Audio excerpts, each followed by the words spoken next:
안녕하세요. 재활약과 전문의 김동환입니다. 오늘 제가 준비한 이야기는 골다공증 환자에게 도움이 되는 재활운동법입니다. 뼈의 강도가 약해져 쉽게 골절되는 골다공증. 골다공증은 폐경기 이후 호르몬 감소로 남성에 비해 여성에게서 많이 발생되고 있으며 폐경 후 여성의 약 50%, 50세 이상 남성의 약 20%가 골다공증으로 골절 위험에 노출돼 있다고 한다. 골다공증 환자에게 골절 위험이 높은 부위는 허리와 팔, 그리고 고관절 부위인데 낙상이나 외부적 충격이 없더라도 자체적으로 골절이 발생할 수 있어 스스로의 관리가 필요하다고 한다. 금연과 금주, 칼슘 보충 외에 골다공증 환자가 골절을 예방할 수 있는 재활운동법은 무엇인지 자세히 알아보자. 오늘 말씀드린 골다공증이라는 질병은 뼈에 구멍이 생기는 질환입니다. 잘 아시는 분도 많지만 뼈의 양이 줄어들고 질적인 변화가 생기게 되고요. 그만큼 뼈가 강도가 약해져서 작은 충격에도 쉽게 부러질 수 있는 그런 상태를 골다공증이라고 얘기를 합니다. 근데 이게 증상이 없죠. 그래서 골절이 생기기 전까지는 증상이 없이 진행되기 때문에 그만큼 무서운 질환이다 이렇게 생각할 수 있고요. 골다공증은 진단하는 방법 중에 제일 중요한 검사는 골밀도 검사가 됩니다. 그래서 이런 골밀도 검사는 언제 하냐? 폐경 후 여성한테는 골밀도 검사가 기본으로 저희가 시행을 할 수 있게 되겠고요. 특히 6개월 이상 아무 문제 없는데 월경을 하지 않는 상태에도 적용을 시켜주면 좋을 것 같습니다.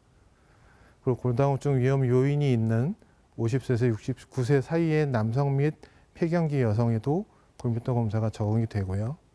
꼭 여성한테만 생기는 게 아니기 때문에 70세 이상의 남성에도 골밀도 검사를 시행하는 것도 좋습니다. 그리고 골절의 과거력이 있거나 2차성 골다공증이 의심될 때는 골밀도 검사를 시행하게 됩니다. 골다공증 진단 기준은 WHO에서 설정해주는 그런 기준을 우리가 따르고는 있는데요. 골밀도 검사를 가지고 주로 많이 얘기를 합니다.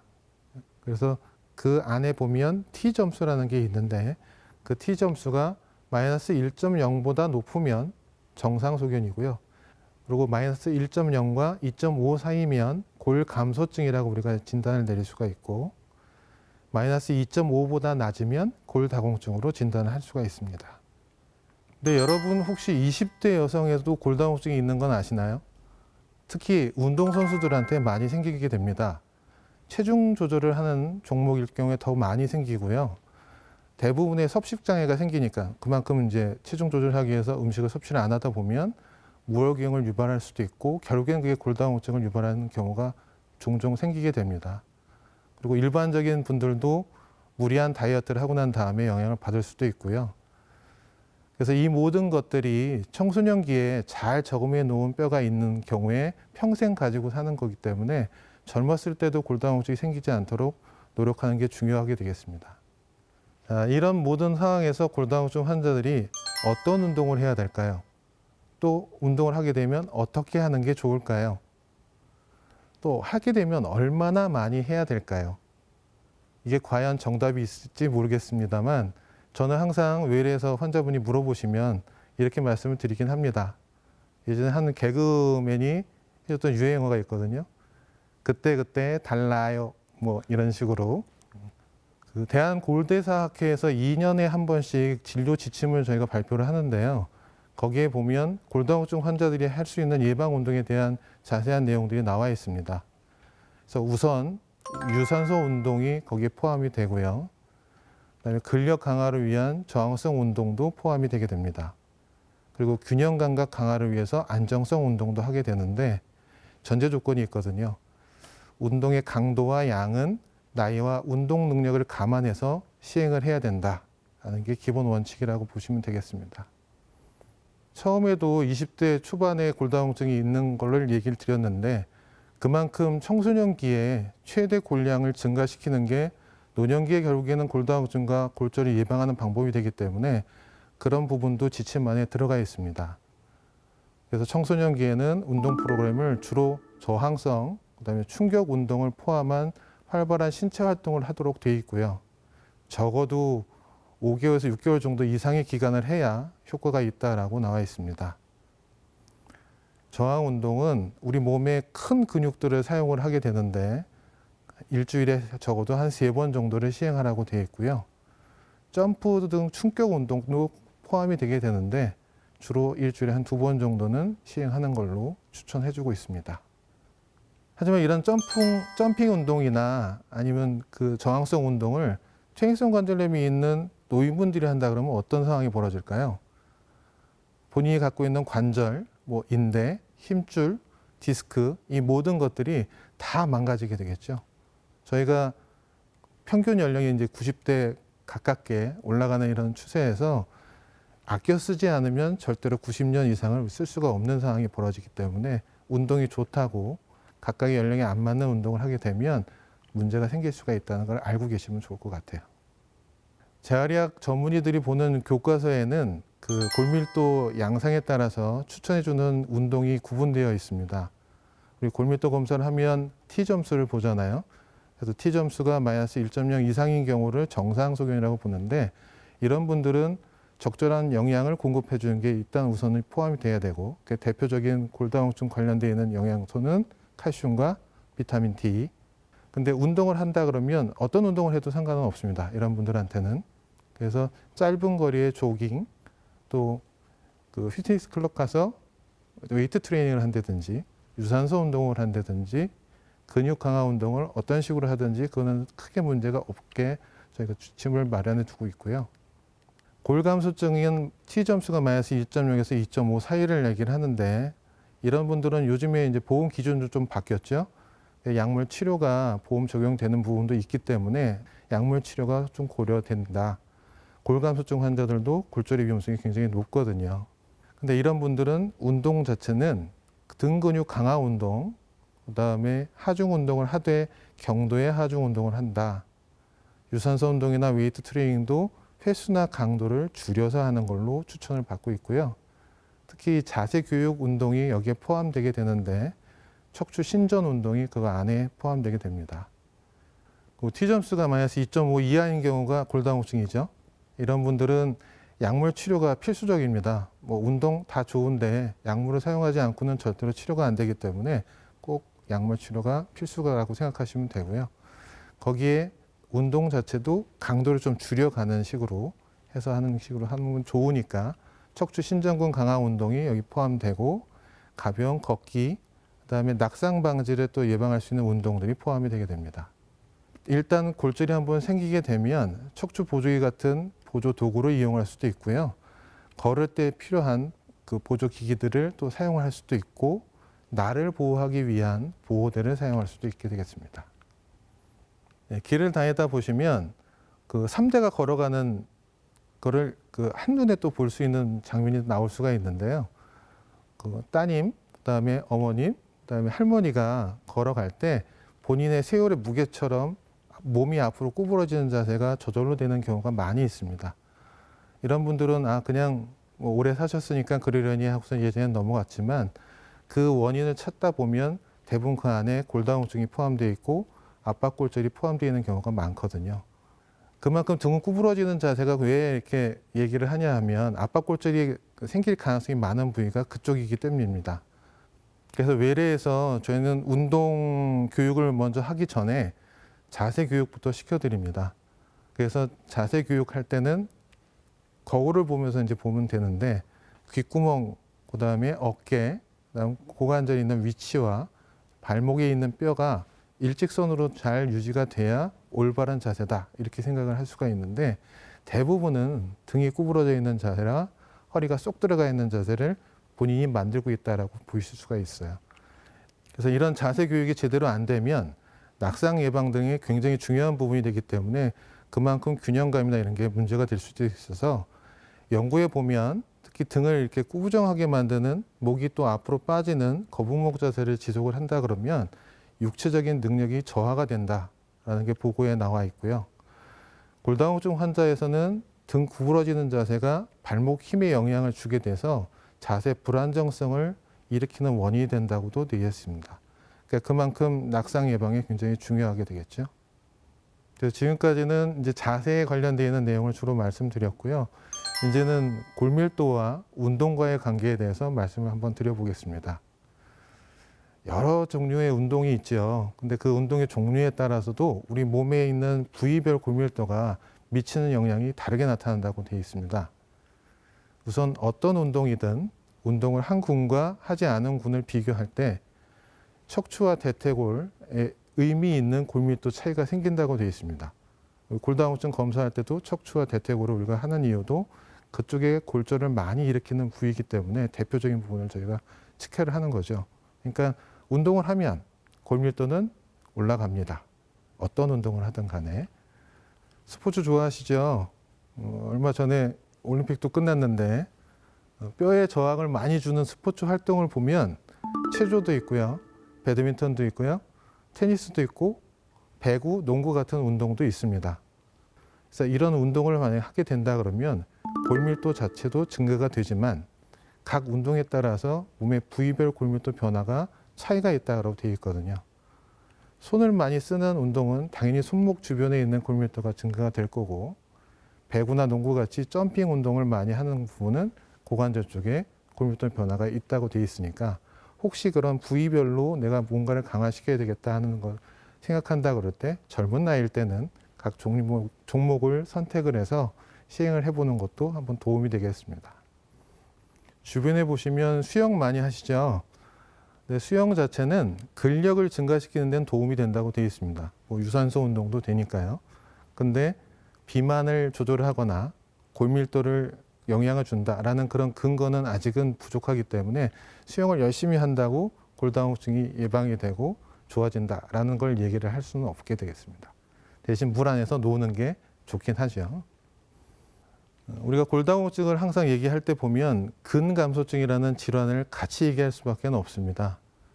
정상적인 노화에 따라서 근육이 감소하고 다양한 건강 관련 사건들이 할 수 있는 상태를 근감소증이라고 얘기를 하는데요.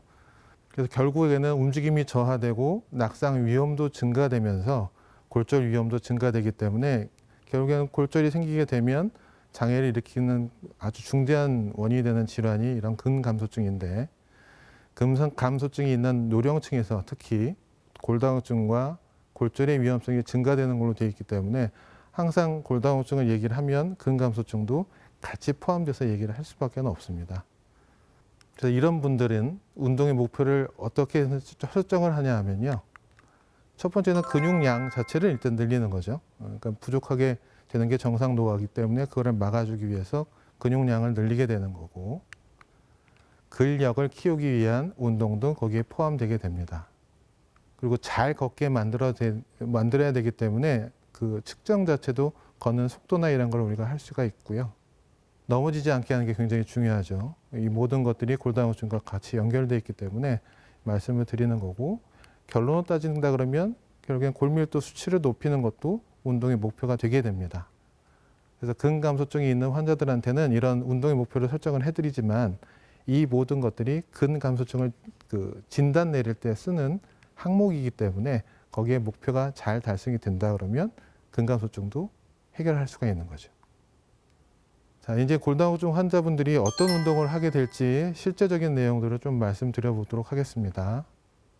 근데 가끔 보면 제가 이제 말씀드리는 내용들 중에 과연 이게 운동이 될까? 뭐 이렇게 생각하고 이거는 안 해야지, 뭐 아니면 재미없으니까 기본은 아예 하지 말고 다른 걸 해야지 이렇게 생각을 하시는 분들이 많은데요. 운동은 제일 기본이 되는 운동, 그리고 또 이게 과연 운동 효과가 있을까 하는 운동부터 시작을 해야 부상도 예방하고 효과를 볼 수가 있기 때문에 그렇게 차근차근히 진행한다 보시면 좋을 것 같아요. 대표적인 부분이 침상에서 운동입니다. 우리 척추 수술도 많이 하시는 분들도 많고 결국에는 골다공증이 있으면 압박골절이 생길 때 움직이질 못하거든요. 일어나서 움직이게 되면 척추 압박골절이 더 악화가 되는 소견이 있기 때문에 초기에는 침상에서 잘 쉬는 게 중요합니다. 근데 그냥 누워 있으면 뭐 한 일주일만 누워 있다 하더라도 본인 몸에 있는 근육량이 몇 %가 없어지는 거기 때문에 그냥 누워 있으면 안 되고요. 기본적으로 우리 가슴 피는 동작이 제일 좋은 자세로 유지가 되는 거기 때문에 누워 있을 때도 가슴 피는 운동을 하게 됩니다. 그래서 똑바로 누워 있으면서 베개를 목 뒤에다 잘 받친 자세에서 손등과 팔꿈치가 침대 바닥에 닿도록, 그래서 선서 자세를 하는데 그게 충분히 가슴 펴지는 자세가 유지되도록 하는 방법을 우선 교육을 시켜드리고요. 그게 잘 되는 분들은 만세 자세까지 할 수만 있으면 가동 범위도 우리가 확보를 할 수도 있고 근력도 나빠지지 않게 하는 제일 쉬운 운동이 됩니다. 그 다음 단계의 운동으로는 수중 운동을 저희가 추천을 해드립니다. 특히 노인분들한테는 근골격 상태가 정상일 리가 없기 때문에 무릎이나 다른 관절들의 퇴행성 변화가 진행이 되면 평지에서 걷는 거는 굉장히 어렵거든요.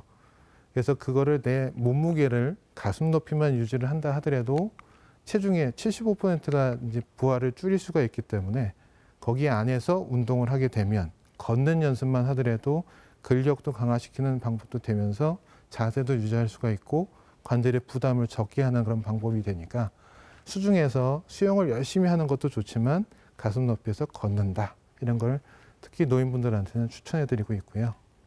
골다공증 척추 운동의 효과를 한번 보겠습니다. 척추 운동을 시행한 군과 안 한 군을 우리가 비교한다 그럴 때 척추 신전근의 강도가 증가가 되게 되어 있고요.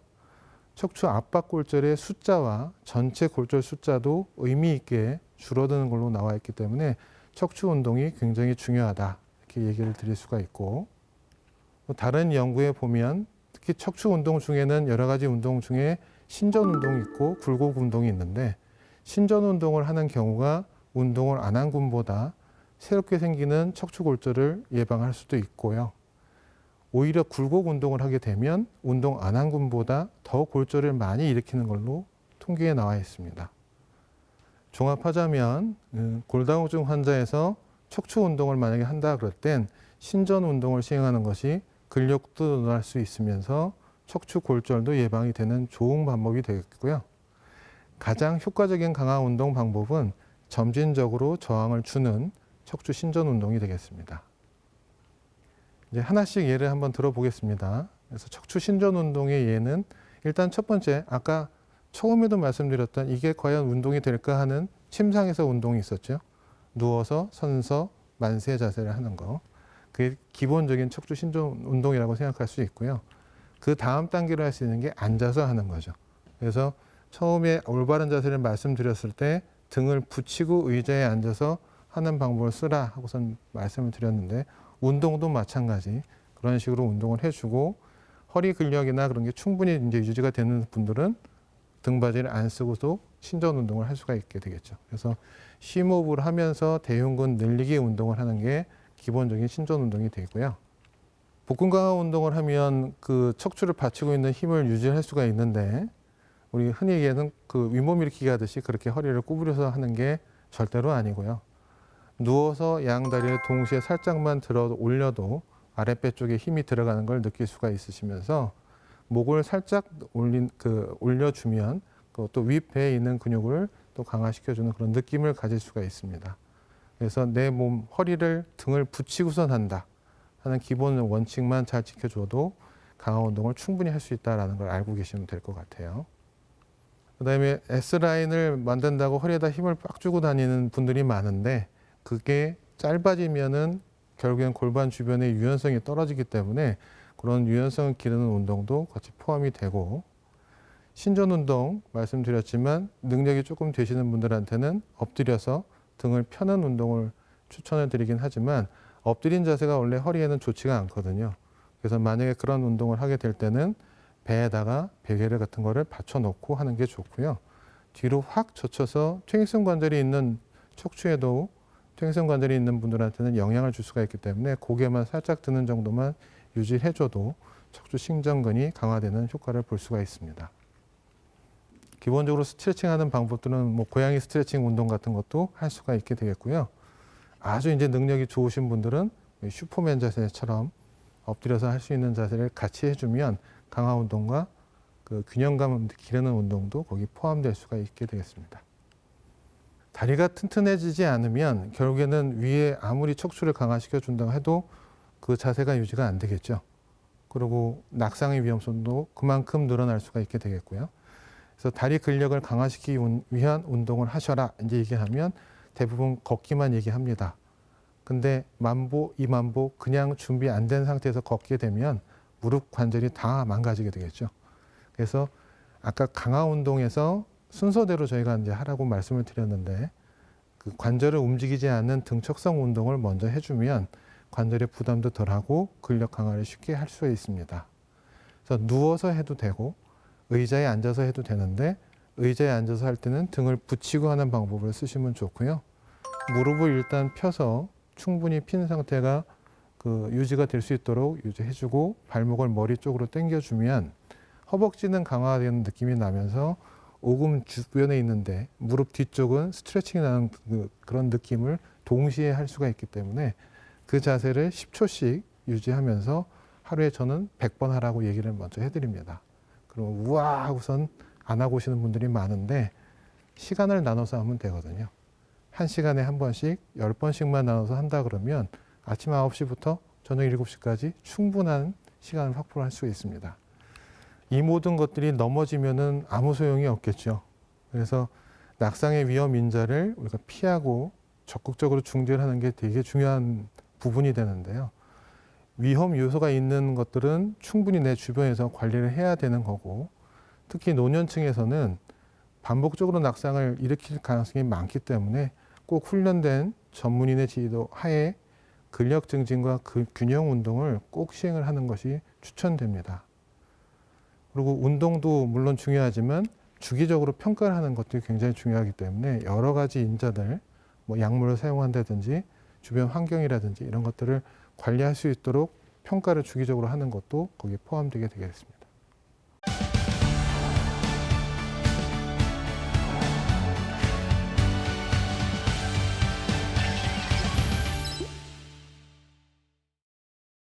시청자들께서 골다공증 환자에게 필요한 재활 운동에 대해 궁금한 점들을 저에게 보내주셨는데요. 함께 확인해 볼까요?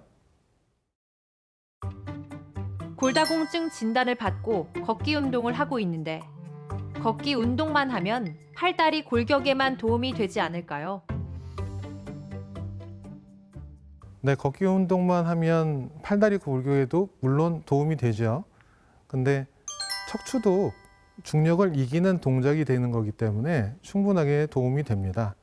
그래서 분산해서 한다 그러면 부담을 줄일 수 있게 할 수가 있고요.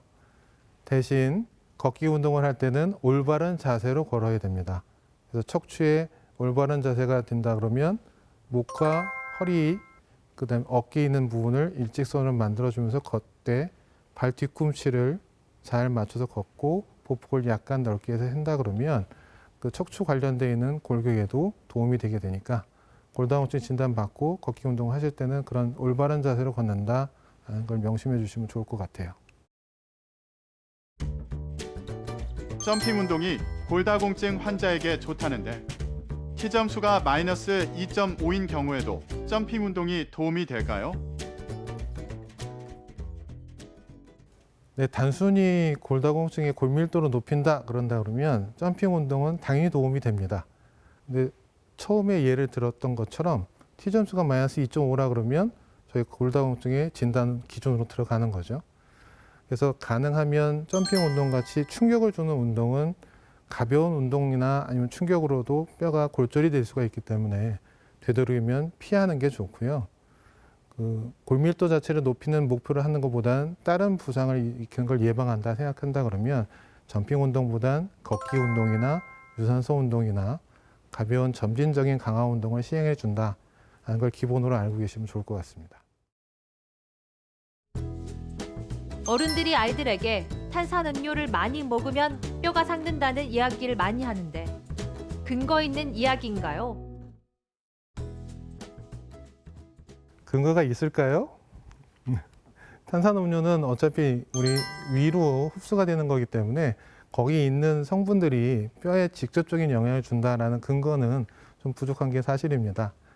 그래서 아이들한테 그렇게 얘기를 주로 하는 이유가 골고루 먹어야 내가 충분히 그 뼈를 만들어줄 수 있는 영양 성분을 공급을 시켜주는 거고, 처음에 얘기했듯이 청소년기에 뼈를 우리가 충분히 적응을 해놔야 결국에는 90살까지 살 때 이 뼈를 잘 유지할 수 있고 골다공증도 예방이 되면서 골절을 예방할 수 있다 이렇게 말씀을 드렸기 때문에 탄산음료 같은 그런 자극적인 음료는 좀 피하는 게 좋고요. 골고루 뼈에 관련되어 있는 것을 영양 섭취를 해주고, 더 중요한 건 밖에 나가서 뛰어놀도록 환경을 좀 만들어 주시는 게 훨씬 좋은 거일 것 같습니다. 근육량이 많으면 뼈에 무리가 덜 간다고 하던데, 그럼 근력 운동을 할 때 무게를 무겁게 해서 하는 게 좋을까요? 네, 근력 운동을 하게 되면 골다공증은 당연히 도움이 됩니다. 근력이 키워지면서 근육량이 늘어나면 뼈에 대한 하중도 같이 늘어나는 게 되기 때문에 골 밀도도 늘어날 수 있고 골다공증도 예방할 수가 있게 되겠죠. 근데 무작정 근력 운동을 하게 되면 결국에는 근육을 뼈와 연결시켜주는 그런 구조물들이 빨리 고장이 나게 됩니다. 그러면 결국에는 나이가 들어서 골다공증을 예방할 수는 있지만 그런 부분들에 문제가 생겨서 결국에는 못 써먹는 상황들이 벌어지니까, 그런 내 몸에 맞는 수준의 강도로 맞춰서 근력 운동을 하되 충분히 내가 몸이 준비가 됐을 때 한다라는 기본 원칙만 잘 지키시면 당연히 근력 운동을 해서 골다공증 예방할 수 있는 좋은 효과를 볼 수가 있습니다. 골다공증 진단을 받으면 많은 분들이 어떤 음식이 도움이 되는지부터 찾아보는 경우가 많은데요. 물론 골고루 잘 챙겨 먹는 것이 기본이지만 그에 못지않게 중요한 것은 재활운동이라는 점을 꼭 기억하셨으면 좋겠습니다. 오늘 저희 얘기가 여러분들이 행복한 삶을 살아가는 데 도움이 되었기를 바랍니다. 감사합니다.